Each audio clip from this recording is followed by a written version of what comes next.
Right. Good morning, everyone. How's project 2 going? Who says it's going great?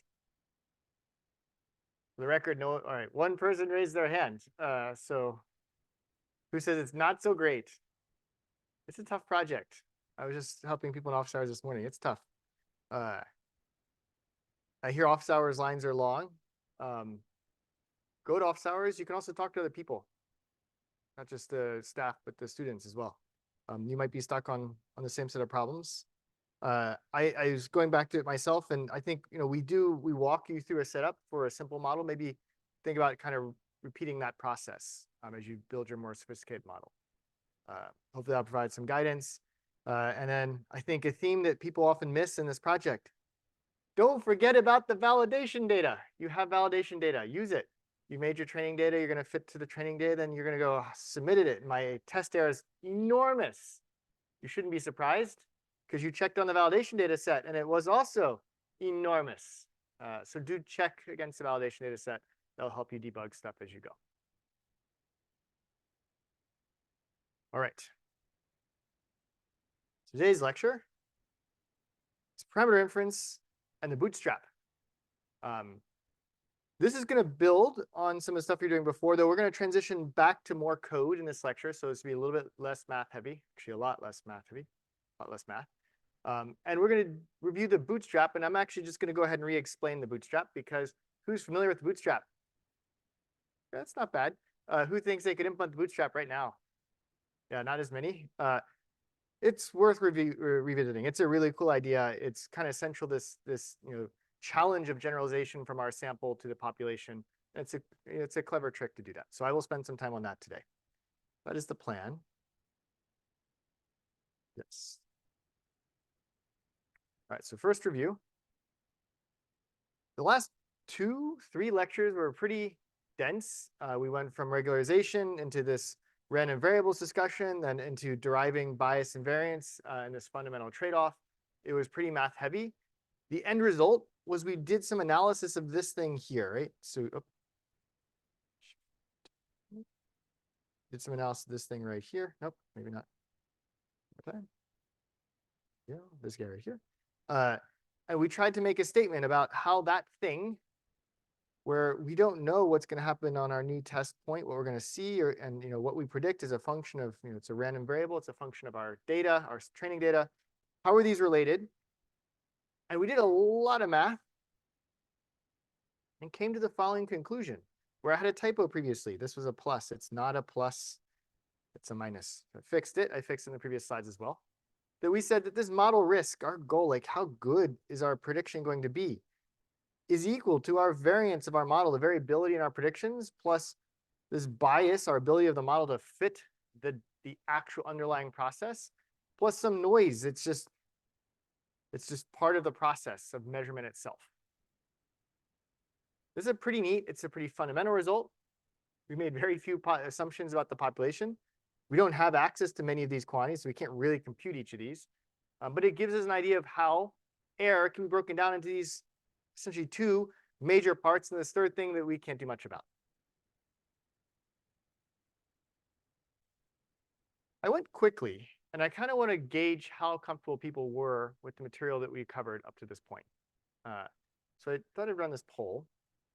I'm going to ask you a follow-up question for which I don't have a poll.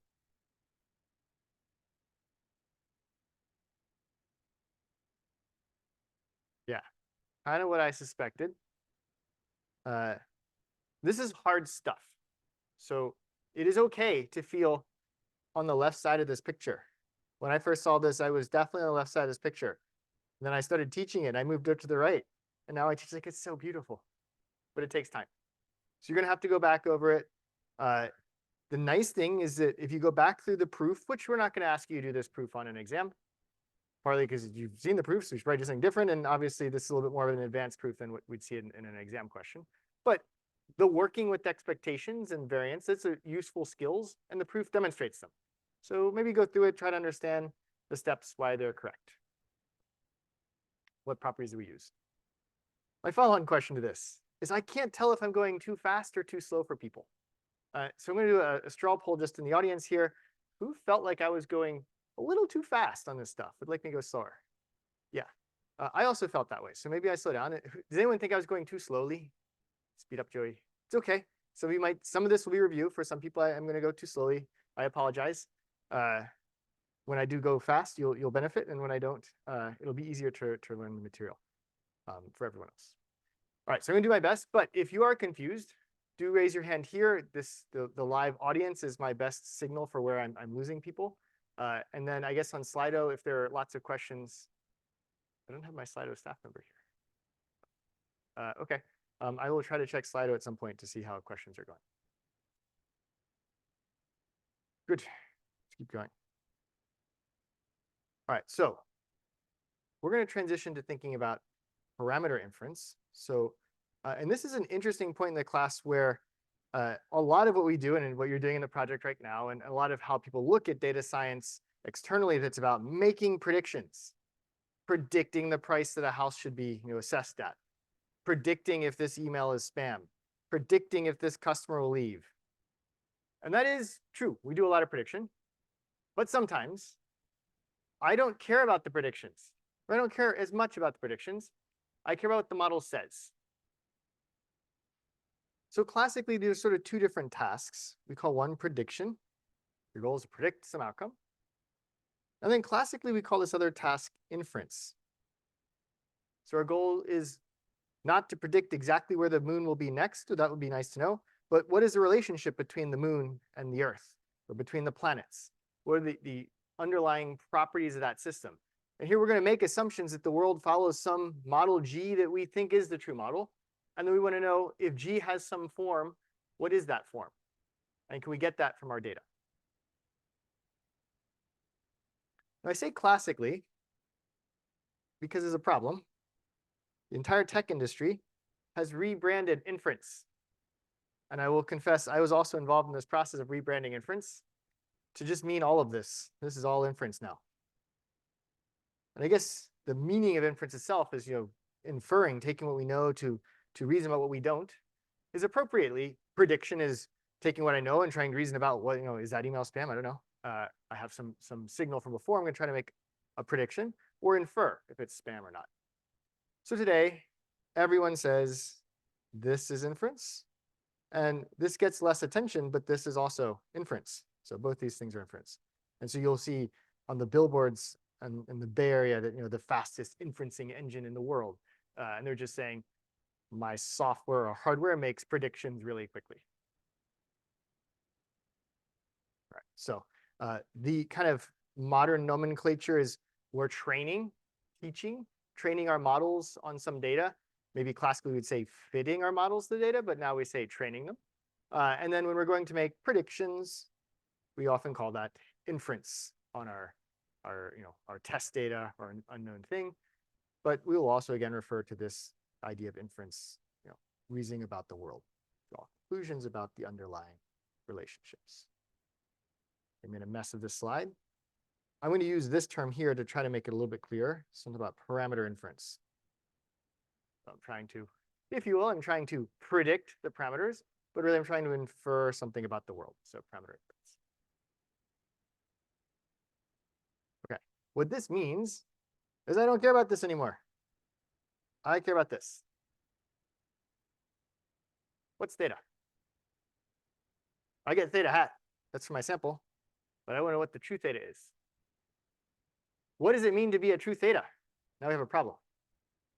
So we're going to enter a world where we're going to take, before we were taking, there's some true underlying relationship with the G. We don't know G. That's a shame. And then we built our model of this form. It's parametric. It's got this parameter that we're learning or fitting. And this is going to be our prediction.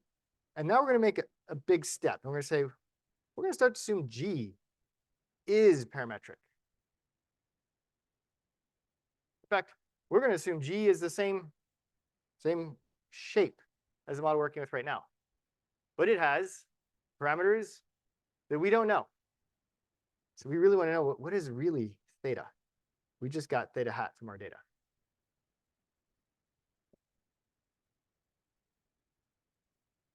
So, and we did have this on the previous slide, previous lecture. We're going to go from our sample statistic A statistic is something we've computed on our data. We did this loss minimization to get this sample statistic theta hat. Hat is an estimator, a random variable. And we want to relate that back to theta. This is a population parameter. And we don't know it, but we believe there is a true one out there. To make this a little more concrete, we can actually think of this as a sampling task. And we could say, your shoe size predicts your height. Let's say an even more extreme statement that the shoe size of a person is linear related to their height. There's some linear model. There's all people in the world. And if I could get the shoe size and height of all people in the world and fit that linear model, I would get a theta. That theta for all people in the world is the true theta. There is a truth. There is a true theta out there. I just can't afford to do that. I have a sample. This is the sample side of the stage. And I pulled my theta from my sample. It's a guess at that true theta. Does it mean that people's shoe size determines their height? No. But it's an assumption I'm going to make about the population. And I just really want to know what that coefficient is, that slope maybe, of that shoe size to height for the population. Because that might tell me something about how I invest in, I don't know, shoes and pant designs. Maybe there's something, I don't know why for this example, but I would care about that key parameter. If we ground this in science, maybe there's some underlying relationship between expression of a protein and some symptom. And it's probably a very complicated one, but I just want, if it were a linear relationship, what would be that relationship? What is the coefficient of those parameters?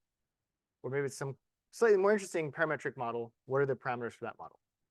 And that might tell me something about the underlying physics or science behind that task, behind that relationship. Any questions? Change in framing.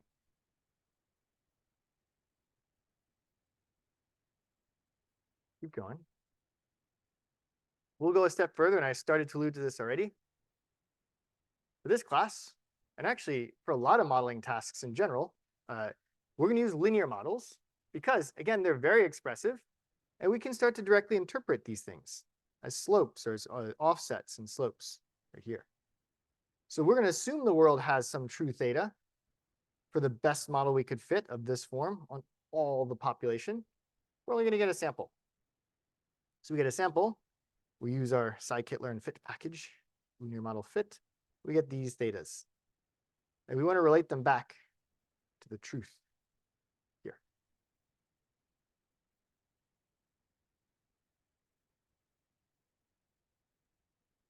All right. We look at the coefficient thetas. This is the slope with respect to that feature. So how does a change in that feature relate to a change in the predicted value? Things we might want to know. Is it 0? Does that feature help us really draw a conclusion? Or we get lucky and there's a bit of noise. It's like 0.001. Maybe that's 0. I don't know. If it is 0, then maybe this thing doesn't really help me. I don't need that feature, right? Maybe it's negative. Maybe increasing this decreases this. I'd like to know that. Does increasing shoe size careful with that word, does an increasing shoe size relate to a decreasing person size? Probably not. I think it's going to be positive. So maybe I want to learn, is it really positive? These are the kinds of questions we'd ask. 0 is particularly interesting because it lets us know, do we really need this feature and do we really need that feature? So we spent a lot of time thinking about, is that predictive? Is that feature predictive? A change in that feature predictive a change in the prediction itself?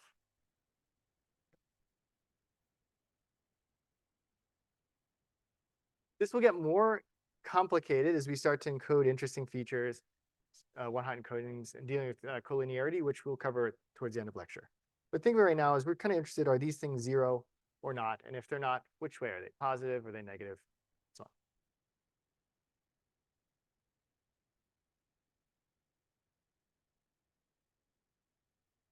Yeah, to, I guess, elaborate on this. So if the parameter theta1 was truly 0, then I wouldn't need this feature. And that tends to be a key focus of what we do at least at the beginning of this kind of parameter inference process. One more notification. Yeah, here we go. All right, so questions we don't answer is the feature x1 linearly predictive of y? That is, does a change in x1 predict a change in y? And is the relationship positive or negative? Which way does it go? You can imagine maybe I have a squared term. Maybe this squared term is more predictive. So I could start using feature engineering, and I might be curious which features really tell me something about y. And this is my estimation task, is trying to understand, which of these thetas are really 0 and which are not.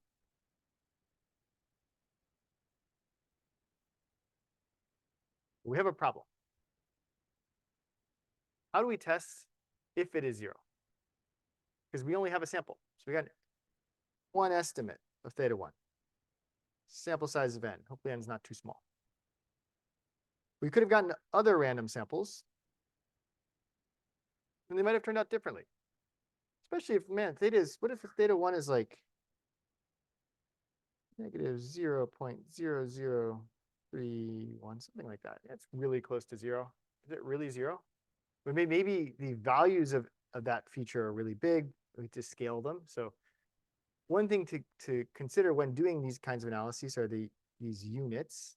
Are they in vastly different units? To have some features are huge, so the coefficients are really small. And then some features are really small, so the coefficients are huge. But really, I'm curious about chance. So maybe I do have this discrepancy in size, but again, fluctuations in my training data, different versions, different samples might give me very different values for that feature. Very big values, very small values, depending on the scale of that feature. Okay, so this is the part of this class, and I think the only part where we really deal with hypothesis testing. Data 8, which hopefully most of you have taken, and if you haven't, definitely look back at data 8. It talks a lot more about hypothesis testing. We're going to review a little bit of it here, and we're going to build on the null hypothesis. This is one important concept. So this is an assumption about the world that we think is sort of the starting point. In some sense, it's the world we're going to try to disprove or show as unlikely. So we're trying to show, we think that theta is positive and not 0. So then we want to look at how likely under the null hypothesis that theta is 0, that we would see the data that we actually saw, that we would find the parameter that we actually found. So things to think about when writing down a null hypothesis: statement of the world, under the kind of base assumption, a thing you would like to show is unlikely. So you have some hypothesis you are trying to show. That's your alternative hypothesis, that theta 1 is greater than 0. The other important thing is that under the null hypothesis, you need to be able to simulate what you would see. What would happen if I were to sample under the null hypothesis? And I'll show you that in a moment when we do the bootstrap. So our alternative hypothesis, which probably should also be bold here, is that the true parameter theta 1 is not 0. Sometimes we might say that theta 1 is greater than 0. Theta 1 is less than 0. I'll show you how we do this. When we do this, we'll be able to do each of these. All right. Then there's this p-value. The p-value is a probability that you would get the theta 1 you got if the null hypothesis were true.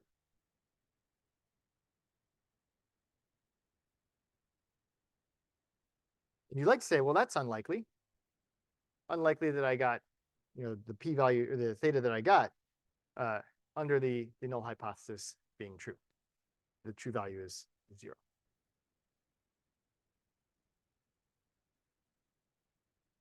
Yeah. So ideally, we want to say that ruling out the null hypothesis provides evidence of the alternative hypothesis. It's the complement.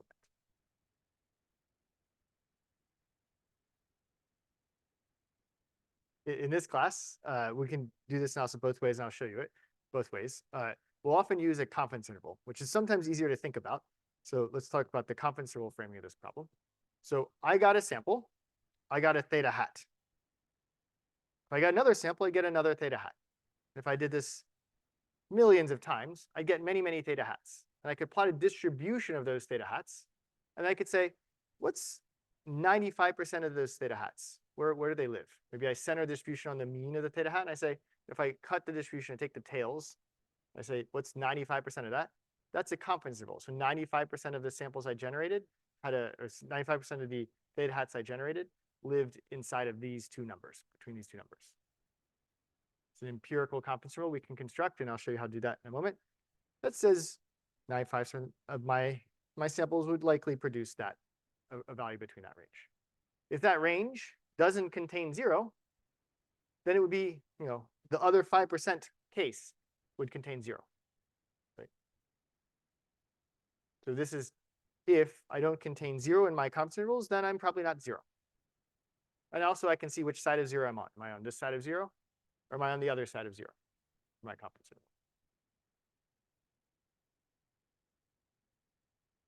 Stop there. There's a lot going on. Questions?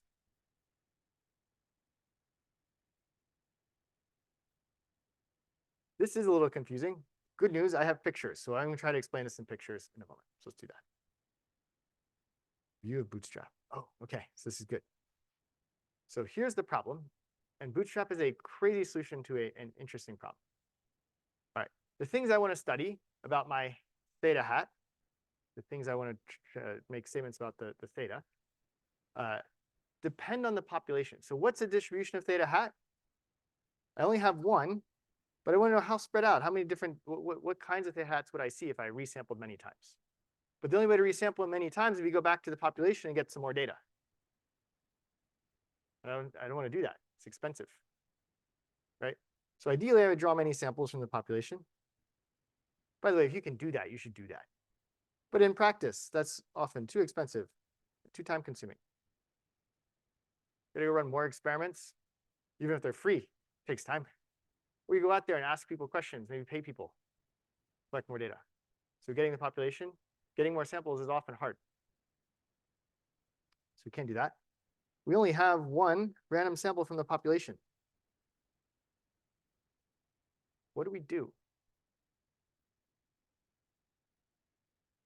This is insane that this works, but it works. We can pretend that our one sample, this couple hundred points, maybe a couple thousand points that we have, let's pretend it is the population. Put it over here and call it, this is the population. Is it the population? No. But if it's a good sample, it kind of looks like the population. Okay, so I have something that kind of looks like the population. It's representative, hopefully. Let's go to this sample, which we have in our Python environment, and let's just take things from it. We'll just sample from that sample. That's kind of like the population. We'll build another sample over here. It's another sample. I pretended that my sample over there was the population. I can get a sample from that sample. I do that with the dataframe.sample function. Makes it easy.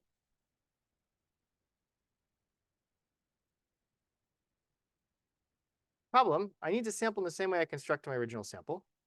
Again, hopefully I can construct my original sample by a simple random sample with approximately with replacement or with a big enough population where it doesn't matter. So that means that all I need to do now is sample from this sample. Pandas dataframe.sample. That'll build a sample. So sample the same way. Then the other part is where it gets really confusing. This sample here, this new sample, needs to be the same size as my original sample. How do I do that? I have n data points over here. I need a random sample of n data points. And I need that to be size n. How do you sample n random numbers? How do you sample n random balls from a bucket of n balls? Take all the balls and put them here. What will happen to each of my samples? They'll all be the same. So I got a problem. And you're probably guessing the solution to that problem. With replacement, take a sample, put it over here. Okay, that's person number one. Put them back over there. Go over here and pick up again another sample. It could be the same person one. Oh, well, showed up again in my sample. That happens. In fact, we expect that to happen. So we're going to sample from a bucket of n balls, many, many times with replacement. Otherwise, they'd all be the same sample.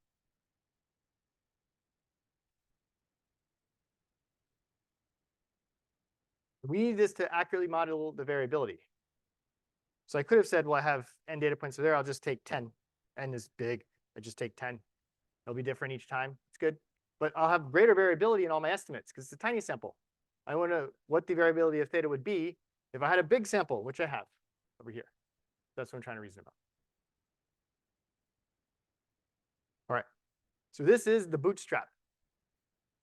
And it comes from this idea of kind of an impossible task. I want to lift myself up by my boots. So old days, boots had straps, so you could put them on. And you're like, I'm going to get higher by picking myself up on my boots. It's a silly idea. That's what we're doing.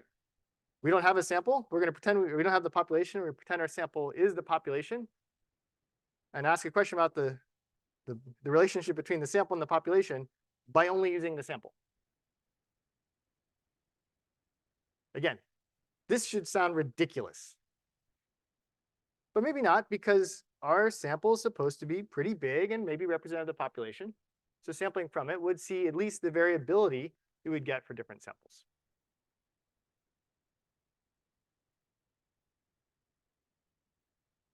All right. For the graphics, let's do this. So here's my population of, this needs to be updated, 7.6 billion people. I took one sample. That cost money. That's my original sample. These are the 4 people. You should take bigger samples, 4 people that I have. Okay, I'm gonna pretend that is the population for this process. I'm gonna sample with replacement. I'll get many samples. And again, you see this green character right here shows up twice here. This purple character here shows up twice here. It's possible they could all be the purple character. That can happen. If I make my sample, if my original sample is not 4, but thousands, then that gets less and less likely. I see many, many, many copies of any one example in my bootstrap sample. But now I get to see variability. So this is showing the variability. Variability in my samples. And I want that variability because then I can now compute statistics on each of those samples. So I can train multiple models, get multiple theta hats. This is not to the power of 1, but this is the first theta hats. That's the first, second, so on. So I get many theta hats. If this was just, I'm looking at maybe just the slope, the first feature, I can then plot the distribution of that. Say, what spread would I expect if I were to do this over and over again? These are all probable theta ones that I could have seen. These are probable. And over here is more extreme values. And if 0 is over here, just clear this bit. Let's say 0 is over here somewhere. It's really unlikely that I would have seen 0. In fact, I didn't see it in my tens of thousands of samples that I drew. Right, so I take a probability reasoning problem and I turn it into a data problem. I have lots of thetas. I sort the thetas. I can take, go in 2.5%. That's the left tail, and I go 97.5% across, and then that's the right cutoff. NumPy makes this easy because I have this percentile function. These are all my theta values, just floating point numbers, and I say I want, this is 95, so it's like 2.5, 97.5. So I just give it a list of percentages, and it tells me the 2 cutoffs. Questions?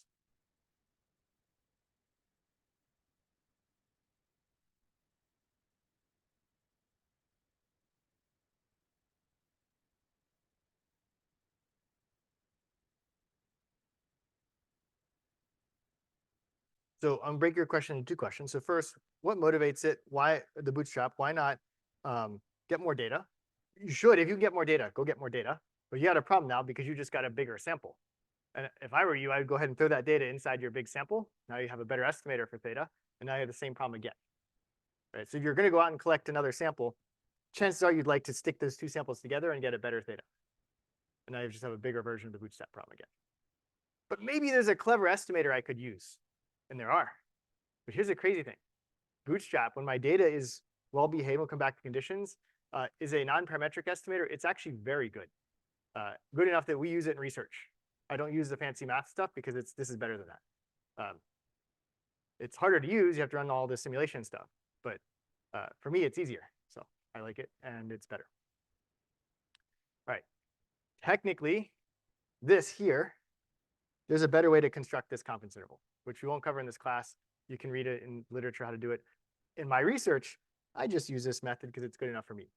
But you can get slightly better estimates by knowing something about the population statistics that build on top of the bootstrap to improve your estimate quality. But way out of scope for this class. Other questions?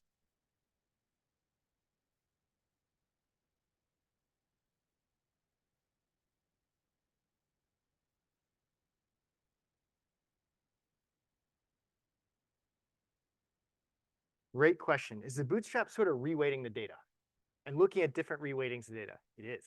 And there's cool research that builds on that principle to speed up the bootstrapping process by just working on reweights of the data. Again, out of scope for this class, you can think of it as just simulating the process of sampling and seeing how you would get variability in your estimates. In a moment, I'll come back to, there are things that you don't get from the bootstrap. For example, I look at this distribution and go, wow, maybe this is a better estimate for the mean, except this will be theta hat from my original sample. So I don't get better estimates of the theta itself. What I do is I get a better understanding of the variability in those estimates. Yeah.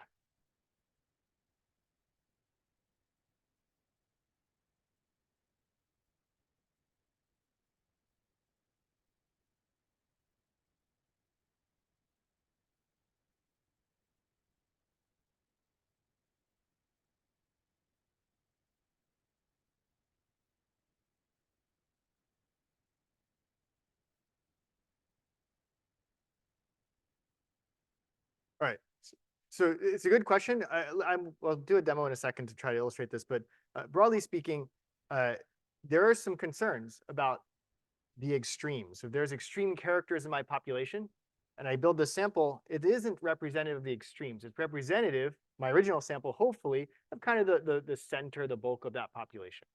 If the statistic I'm computing, who's the richest person in the world, that's going to be a bad statistic. And Bootstrap will not work well. If the thing I'm trying to calculate is something that's really sensitive to the extremes of the population, the extremes of the sample, we have a problem. So don't use the Bootstrap. But also, you have a problem in general, because that is a hard thing to try to reason about. Because unless you get the richest person in the world, you don't have a very good estimate of the richest person in the world. Okay. Right.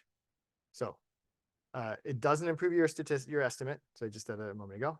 So this is a way to understand the distribution of the estimate. It's not a way to get a better estimate.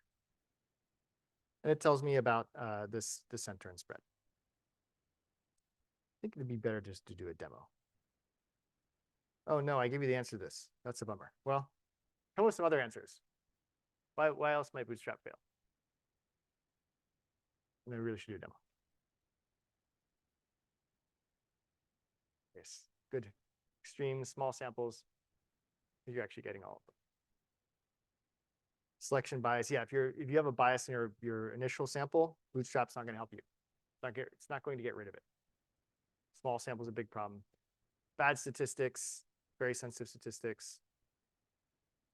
You don't do enough samples. I take like 3 samples. I'm done. That's enough estimates for theta. Not a good estimate of the distribution. So I had to take many, many samples, as many as we can afford. All right, I'm going to leave this open while I go out to the demo, which is here. So let's build a Bootstrap of a data set I think we've already played with.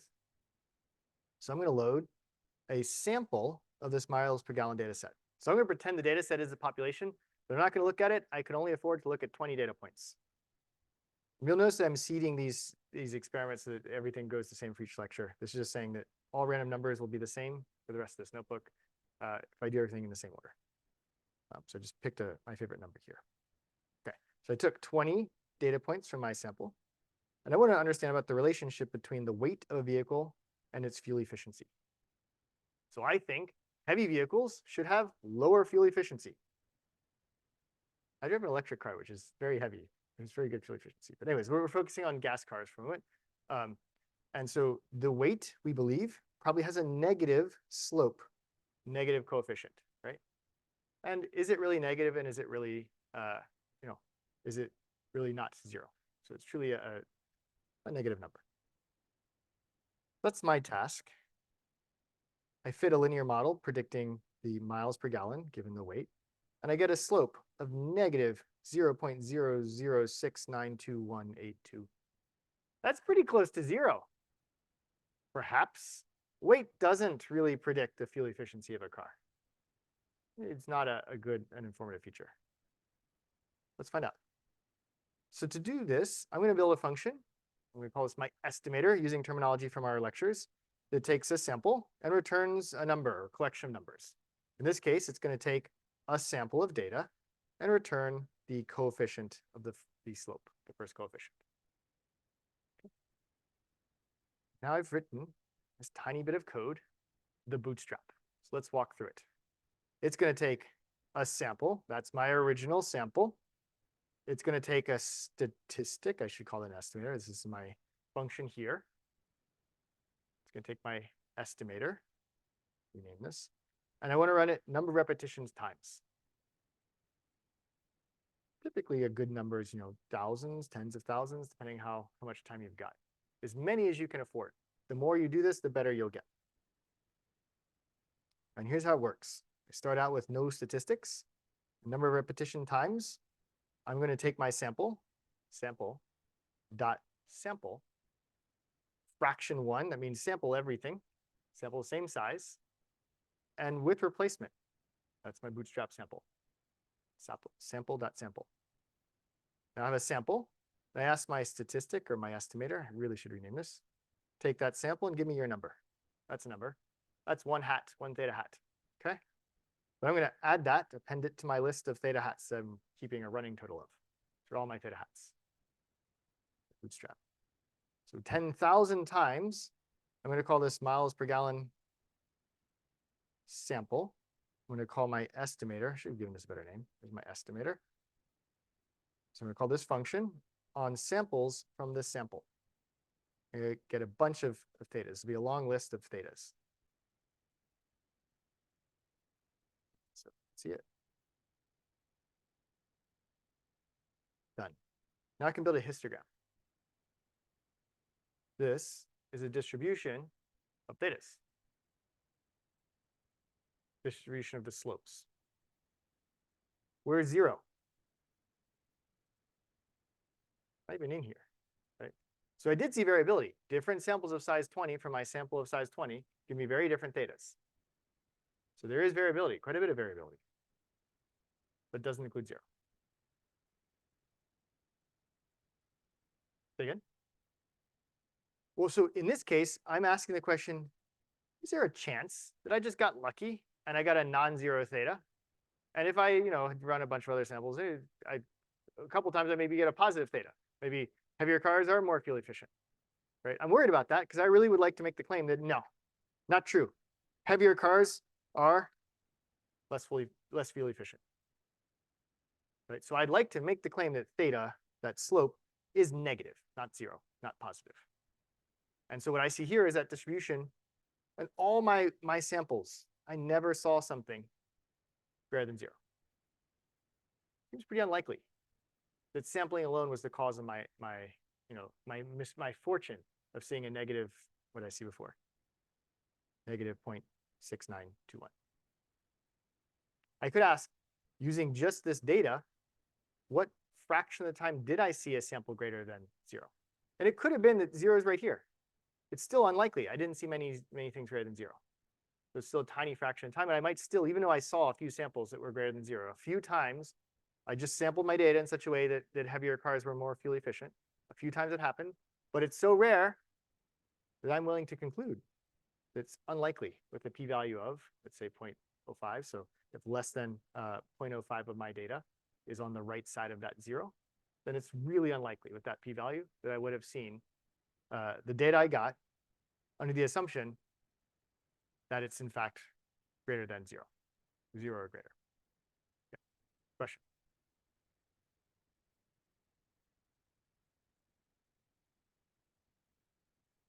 Great question. So if I'm doing all this stuff, should I normalize my features?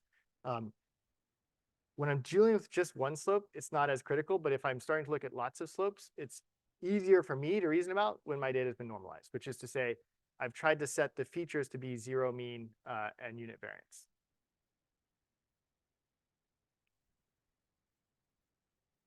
So I also give you a function here to compute the confidence interval. And this, again, this is now working with data. It's not fancy statistics. I have 10,000 samples. I get my lower percentile, which is 100 minus this is 95% confidence interval. So 100 minus 95, that's 5 divided by 2. And then my upper percentile is 100 back 2.5. So 97.5. And there's this amazing function, percentile, which takes my list of samples. Don't even have to sort them. I tell it what my lower and upper percentiles are, and it returns those numbers. Okay. So it went into that list. It sorted that list. It went in 2.5%, 2.5 the length of it. Just pulled that piece of data down, and that was negative 0.0086129. And then it went all the way 97.5 times n, and then pulled that piece of data down. Now it's the second number. It's just an empirical confidence interval. Questions?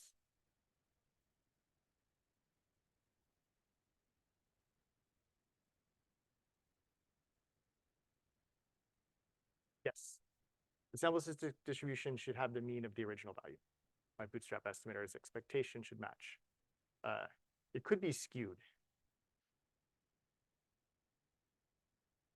This one was skewed. All right, what I want to do now, which should be fun, is I can cheat here. I actually had the population, or at least like my data set, that was the thing that I took 20 cars from my original data set. That was my sample, and then I did this whole exercise by resampling it. Today, I'm going to go to the population 10,000 times and pay for 10,000 samples and see how does that compare to what I got with this bootstrap.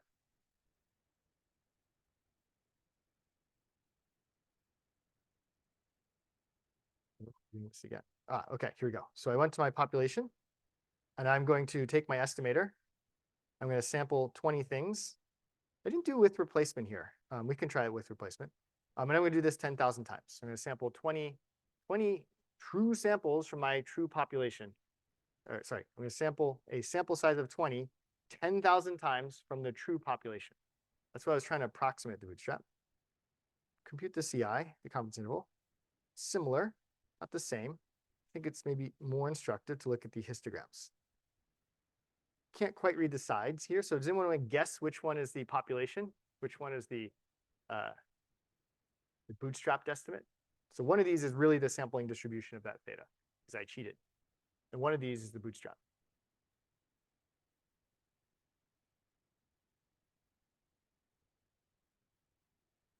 So what? Great. So the one on the top is probably the bootstrap estimate. Why?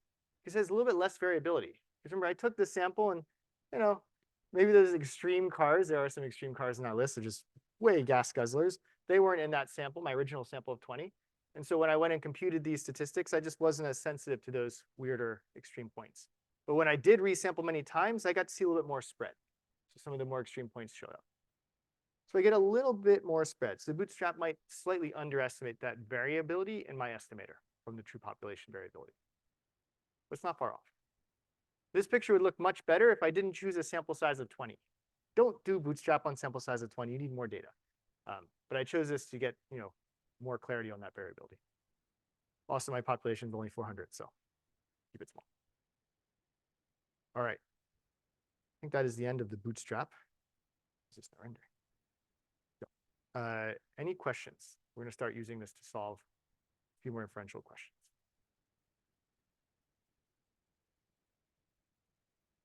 All right, let's keep going.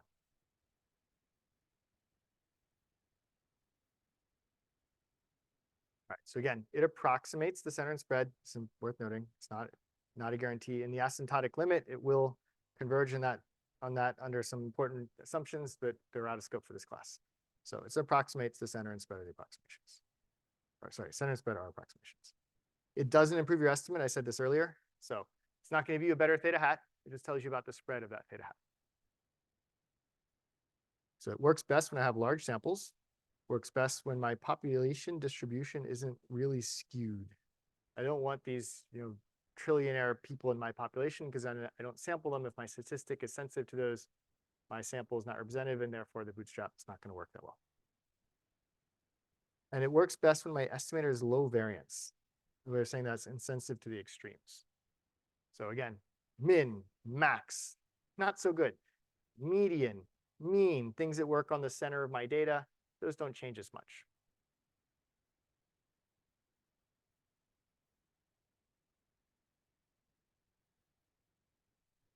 So now let's talk about applying this to regression coefficients. I think I'll have time for 1.5 demos. So let's try to do it. So there are 2 demos today I want to show. The first one is playing with purple air. This is actually a demo that was created during the fires. When were the fires? The 2020s, yeah. Josh Hugg, one of the instructors at that point in this class, was stuck at home. He's like, who's used purple air? All right, if you haven't used purple air, you should start checking out purple air. It gives you smoke maps, and when it starts getting smoky in California, which it's likely to do, it tells you where that smoke is. And if you have little kids in school, they close down schools. And so as a parent, you're like, is it going to be smoky in my area? Because I have to figure out the day. So Josh was trying to figure out if he has to go pick up his kids, started playing with this data set, and actually found a better way to compute the smoke levels in your area. So to give you a bit of the backstory to this, the EPA runs these air quality systems that are super expensive, but really high quality. But because they're super expensive, there aren't that many of them. And because they're so accurate, they don't report that often because they do all this averaging. And if you're trying to figure out, is the smoke moving my way? Will it be here in the next hour? Do I need to go pick up the kids now? You want something that's much faster and much more dense in its coverage. Purple Air sells a cheap, that's a strong word, a cheap-ish for someone who's wealthy, not me, a cheap-ish sensor that some people buy, homeowners buy, or businesses buy, and they can install them outside their house. If you look in the Bay Area, there are a lot of them, a lot of them. They pretty densely cover large parts of the Bay Area. They measure every 2 minutes, so very frequently, but they're less accurate, quite a bit of variability. They also measure something different, the purple air number. And the schools close when the air quality reaches an EPA sanctioned number, the number from this system. So how do you convert these purple air numbers into these EPA numbers? So Josh Hugg wrote a blog post that became part of the lecture. And in fact, I have a textbook for this class. We worked with the people at the EPA to get their data set for this demo, and how they now calibrate the EPA numbers with purple air so that they can publish both to the public. All right, so we're going to focus on these PM 2.5 particles in a segment of this data. And we're going to do something kind of weird. It's called inverse regression. It's inverse regression. And what we're going to do is we're going to try to predict the purple air number as a function of the EPA number. So we get measurements at points in time for the EPA number, and then we have the purple air measurements around that location. So we have a purple air number. But we ultimately want to go the other way. We want to go from purple air to true air quality. And it's weird, but we're going to actually try to solve this regression problem.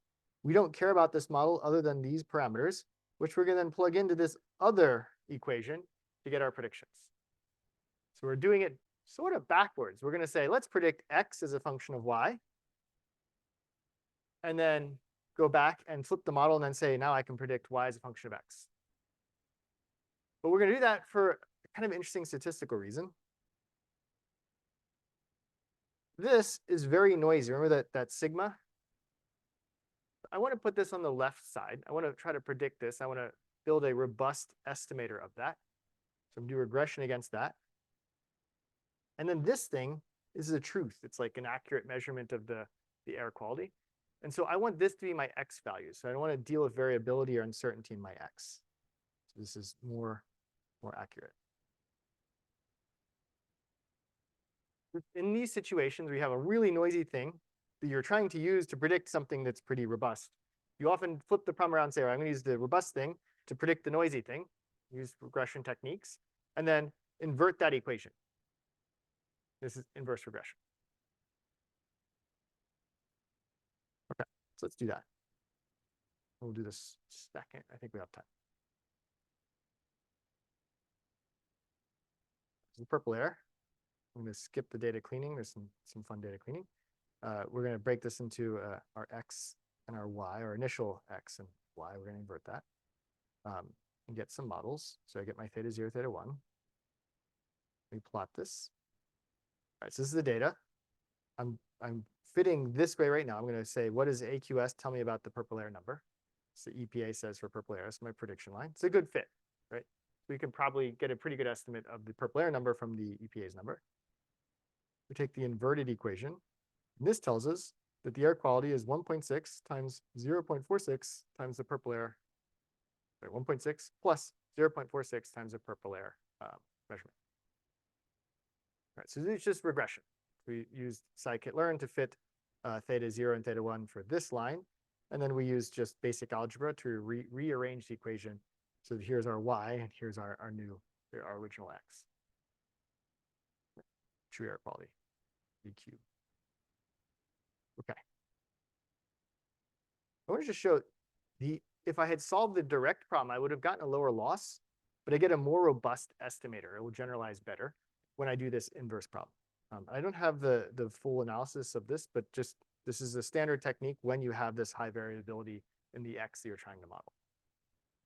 So these are the two lines. They are slightly different. So you get a slightly different model. Solve this way. Right.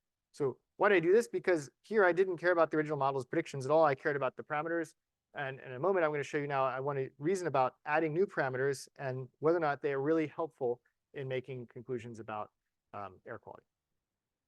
Right, so the model that's actually used in practice today is the Bark-John model. And it's pretty close. It was fit using the exact same techniques we just described.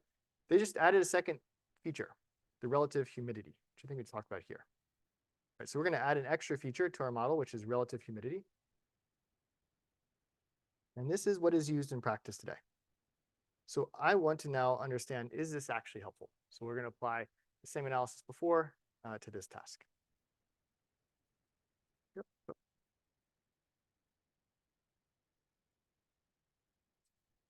So I can fit the model again. So I'm going to solve for theta 1 and theta 2 for the original air quality and relative humidity predicts the purple air value. I again invert the equation, and I get the air quality is equal to this expression. So that predicts the true air quality if I know the relative humidity and the purple air sensor reading. Why does humidity matter? Well, these things use lasers, and they look at particles in the air, and humidity affects how they measure those particles. So humidity might be, a higher humidity might actually be causing it to falsely predict high, so I want to down predict the actual value. So I'm seeing humidity as dust. What's kind of neat here is I've extended this model. Here's the original line that I had before. This green line is the new prediction for each of my points. So I zoom in. And so I'm compensating for humidity, and I'm getting closer as I do that. This is a bad visualization because the line here doesn't mean anything, but I did that so you can sort of see the green points easier. Yeah, so I've improved the fit of my model by including relative humidity, clearly. I can also show you what this looks like. It's worth noting kind of the consequence of this. So I've made my model two-dimensional. So I have the relative humidity and the original regression problem. I have the relative humidity and the EPA number, and I'm trying to predict the purple air number. And in the original model, that's the orange one here, there's no variability along this axis, right? So the orange one is flat along this axis. But in this extended model, I'm allowing for variability in that axis, right? So I'm building a better fit, which more closely approximates my data, right? So this is just simple regression before we did it with inversion. Right. So now I want to know if these things are really helpful. So I have two thetas, theta 1 and theta 2, and I want to figure out their role in predicting the purple air measurement. And in fact, I think here if I'm going to focus just on theta 2. All right, so just as before, I'm going to find another estimator that takes a sample, fits a linear model from that sample, just as before, and I'm grabbing just the second coefficient of that model. That's the relative humidity slope term. I'm using my bootstrap function on all of that data because I only have one sample, the whole data set. That's what I got. And I want to run this estimate 10,000 times.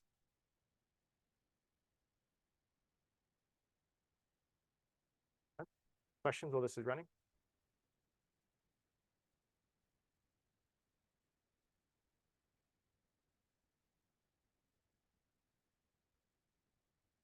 And I don't have my Slido people in the audience. Okay. Let's just keep going. All right, so this is a distribution of the coefficient for relative humidity. Again, it doesn't contain zero, doesn't cross zero. So we would, from this, conclude that this coefficient is in fact predictive, and we get a sense of the spread of that coefficient, spread of that relationship. This is sort of repeating what we did before on a slightly different setup. When doing this kind of in a scientific setting, I'd want to know, and I might add many other features and try to test them, which ones are predictive and which ones aren't. And this is the process that I would use to do that.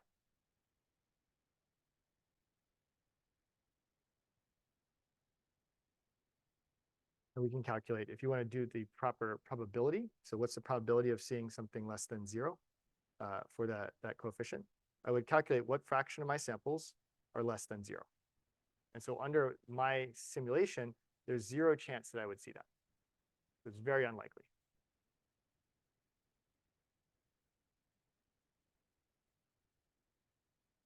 By the way, if you use this in papers, you should talk about it. So these are bootstrap estimates with 10,000, 100,000 simulations, and the confidence intervals were constructed in the following way. And here's what we got. It's important to present how you constructed these samples, or how you construct these confidence intervals. All right, I want to get through one more, which is a little bit fun. So let's do this one. This one's going to be counterintuitive. We're going to talk about collinearity. So we're going to study the snowy plover, which was, this is data collected around here by a former Berkeley student. And so we're interested as ecologists in perhaps understanding how is the population of snowy plover developing? We want to know if the birth weight of the upcoming offspring are going to be high or low, or one way to do that is we go and measure the weight or size of the eggs. And that tells us, again, kind of a metric of the health of that population. So I want to predict how big will the hatchlings be, what's their birth weight, and I want to do that from information just about the egg itself. So I'm going to assume, again, that the universe has this model. It's not right, but if the universe had this model, I'd like to understand these coefficients. Which of these coefficients determine really the birth weight of that egg, of that hatchling? I don't want to give this away. So let's go in and actually do this again. So we're in snowy plover. Very cute birds. Take a look at the data. So I have this data. So I have the birth weight, bird's weight, and then I have the information about the egg. I don't have a ton of data. I only have 44 rows. So let's fit a model. So here I fit a model. I'm going to go a little bit fast. I'm using some. You should look over this. You want to learn some pandas tricks, but I'm going to display the intercept weight, coefficients of the weight, length, and breadth of the egg. So this is the coefficients of my model and the root mean squared error. Is that a good root mean squared error? How would you know? It's important. Root mean squared error. What's bird weights? These are, I assume, in grams. 5.2 grams. Root mean squared error is 0.045. That's not bad. Pretty close, right? If I told you squared error, it'd be harder to reason about again, but this is in grams. So we're not off by too much on average. Okay. Of course, perhaps they're all the same weight. Kind of are.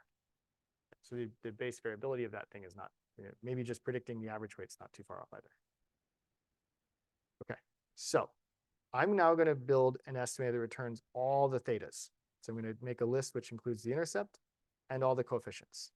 That's my new estimator. I'm going to bootstrap that 10,000 times.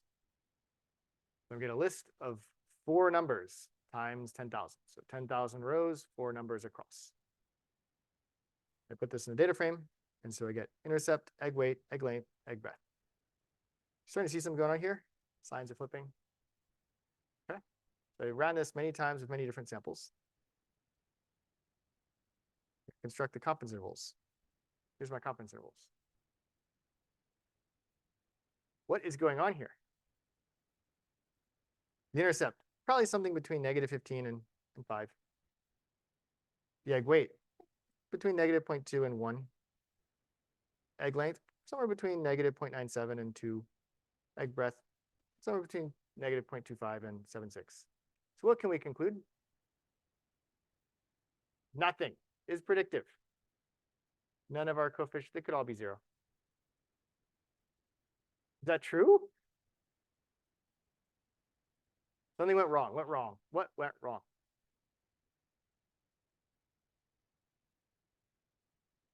This is weird. When I saw this, like, man, that's a bug. No, it's not a bug. Surely the egg weight, come on. The egg weight has to tell you something about the bird's weight. It doesn't. Statistics seem to suggest we have a problem. Here's the problem. We can't reject the null hypothesis. I'm going to skip this. This is how to write Bootstrap code. Yeah, so we run into this problem. We have this widespread. Something's off. What is going on here is collinearity. You can't change these dimensions without affecting the others. Right? So as I move in one dimension, if I change the width and height, they're all very tightly related. This is a circle, if you will. So changing the width is going to change the height, right? They're closely related. They're almost functions of each other. If I want to do these kinds of analyses, I need the following property to be true. I want to be able, and this is a silly cat example, but I want to say if I'm predicting the weight of a cat, it's a function of its length and its sleep, I should be able to hold one thing constant and look at the variation in the other. It should make sense. So cats can, cats have 1 inch difference in height, but they can have the same amount of sleep. I can see that in my data. I can see that variability. And I can see how a change, a small change in length relates to prediction weight. So I need these things to be not collinear. Another way to look at this pictorially here is if I have 2 features, x1 and x2, and I say, well, you know what? They roughly have to be equal to each other. Then I can't be anywhere on this plane, but I can only be in this little area, maybe this one line of this plane. So I'm not really able to explore the relationships along these dimensions, this dimension, and so on. And so if I have collinear features, we have problems. We've seen this before. Okay. So if the variables are related, this kind of interpretation, this analysis fails.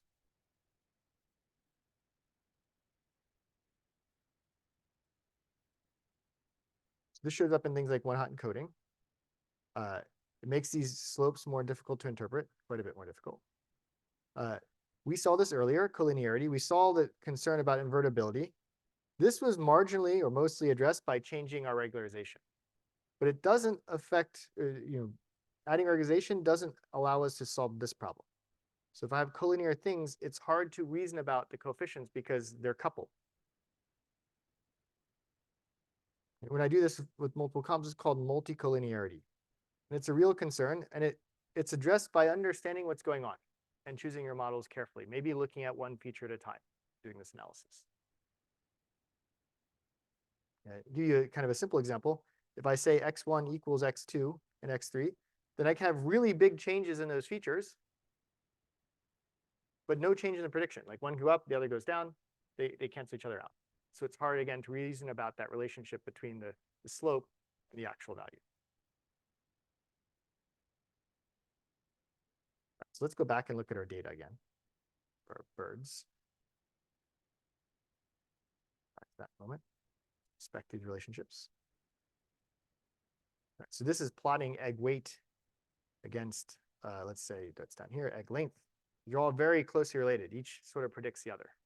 And this close relationship is going to make it hard to interpret these coefficients because one can't change without the other changing. So if one's predictive, the other is predictive. So they're all sort of sharing that predictive value, and we can't trust any one of them because we can change the coefficient on one and still account for it on the other.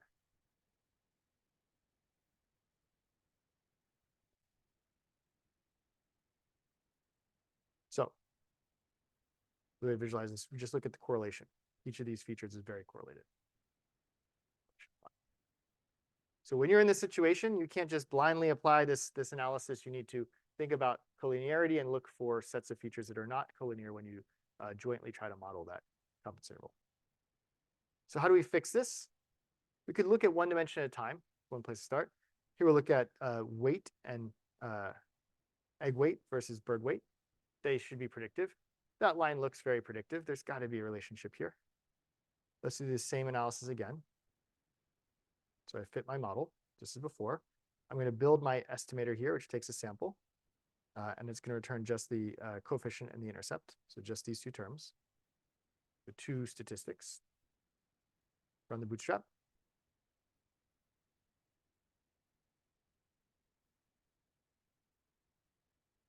Yeah, let's go on.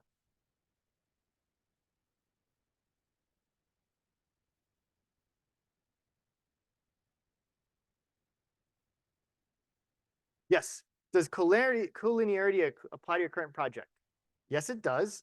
However, in your current project, there are two important things happening. One, you are not currently interpreting the features. You're trying to get good prediction accuracy. So you're back in that prediction task. You should still be worried, can I solve this inversion problem? But not too worried, because hopefully you're using some regularization for this project, in which case the inversion problem goes away as well. So collinearity in the simple task prediction isn't really that much of an issue because of the things I just said. But when it comes to interpreting the weights and trying to do this inferential reasoning about how the changes in features affect the response, or the relationship between the changes in features and the response, collinearity matters a lot. So you do need to worry about those things. Right. So let's look at our confidence intervals now. So the intercept's still unclear. The intercept could be 0. We don't know. Quite a bit of variability. But the egg weight, now very much positive. We have pretty strong evidence that we have a positive relationship between the egg weight and the birth weight of the snowy plover. That is the end of the demo. We just did this part. I'm going to talk about some reminders, and then since we have some extra time, I have a few extra fun things to talk about. When doing this inference, things to keep in mind. We're going to make assumptions, especially if we're doing linear models, that our regression model holds. We say we're going to model, if we assume that there is a linear model and on the population, I fit that linear model, I want to draw conclusions about that relationship as a linear relationship in the population. If the population isn't linear, I can still answer these questions, but I'm going to be answering them again about this linear approximation to what's happening at the population level, which might be good enough. Like, I don't think there's an exactly linear relationship between the egg weight and the birth weight of the snowy plover, but I want to know, if I were just model that linearly, is there a positive relationship? Right. So I still draw conclusions that they're positively predictive, which might be useful if I'm going out and trying to model, the species development. But it's not an exact relationship that in the universe that the weight of the egg has a 0.86 slope against the weight of the bird. In fact, there's probably not a nonlinear relationship. Maybe they get big at some point, the egg is too big and the bird, doesn't survive. Right.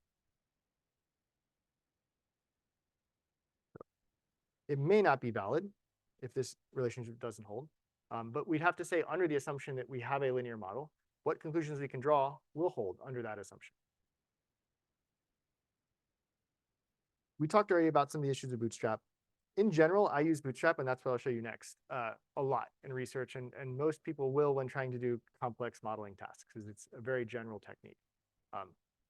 But there are certain situations we already discussed in which that may not be valid. You should think about those. Is my population really weird? Are there extreme values that might really affect my estimate? Is my estimate really sensitive to those extreme values? Do I have enough data? Do I have a tiny sample? Maybe I shouldn't be using the Bootstrap. All right, are there any questions up to this point?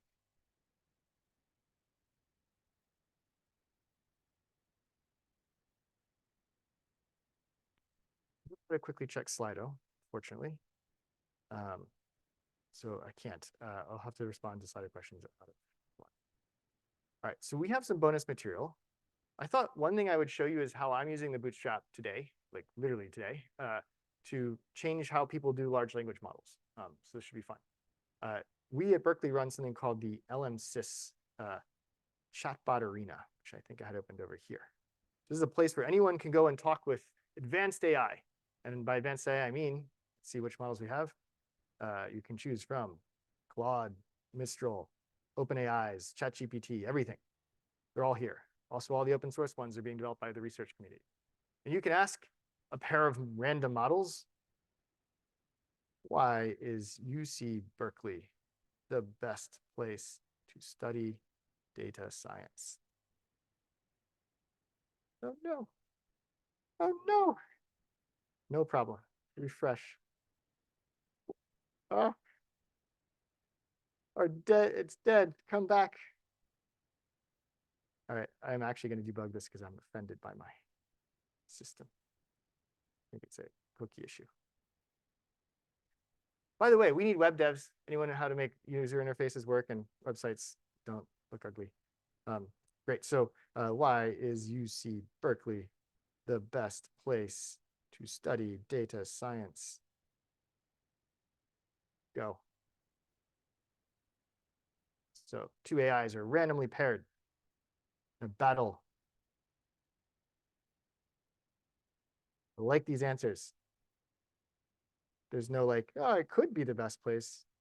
It is the best place.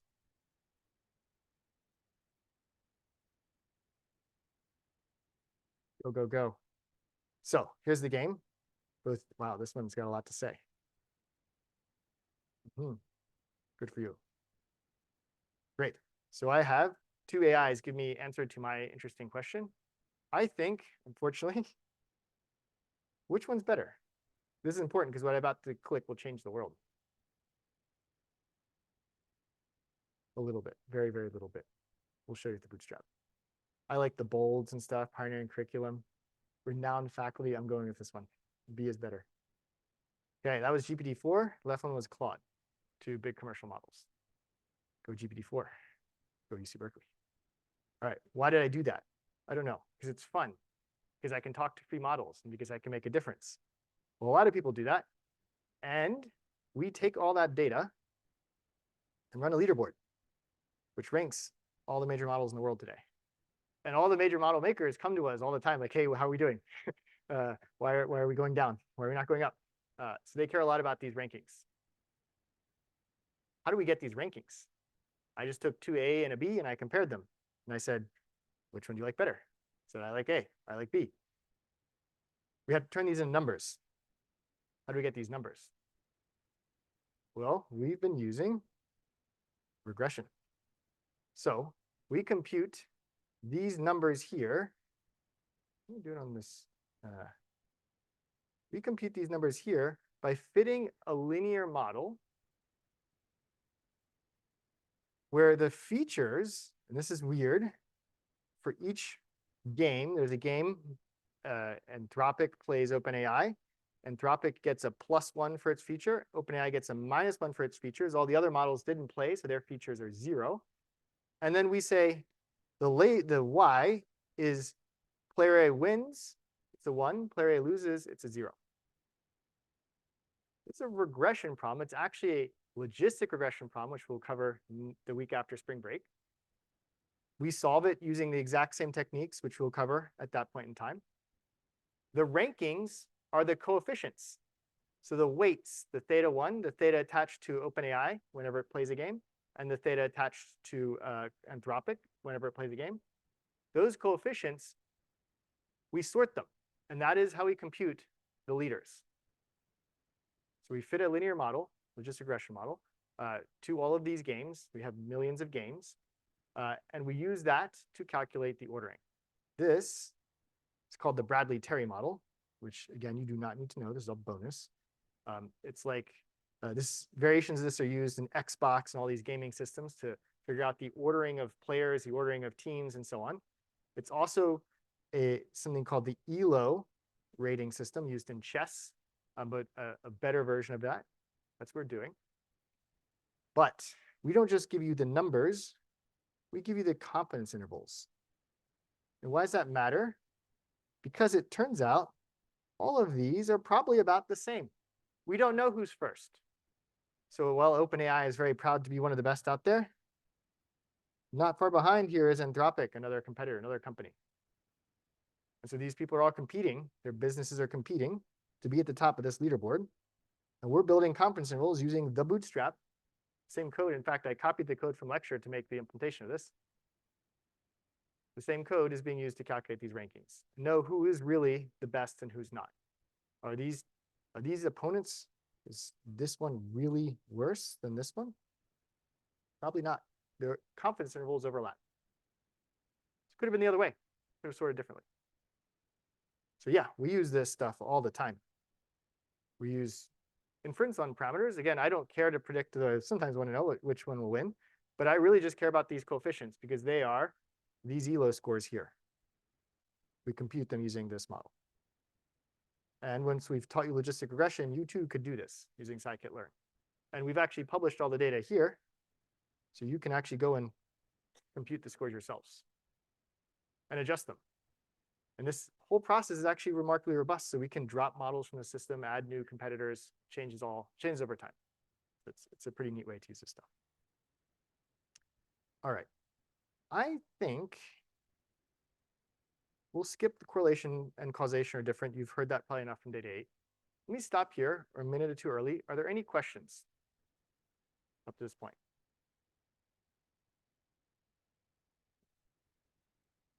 Who felt like we're going too fast for this material? Because we did go fast.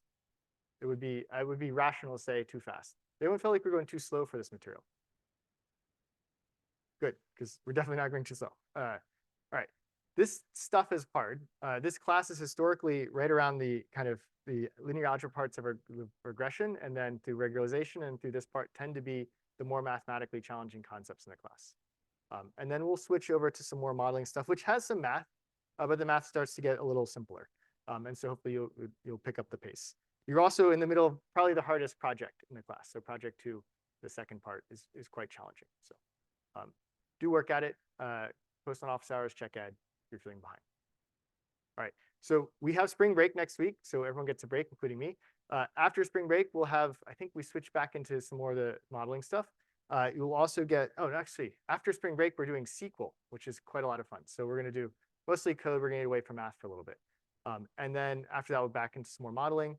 We'll also give you guys feedback on the mid-semester survey and some of the things we're doing to hopefully make the class better in the coming half of the semester. All right. See you all after spring break. Bye.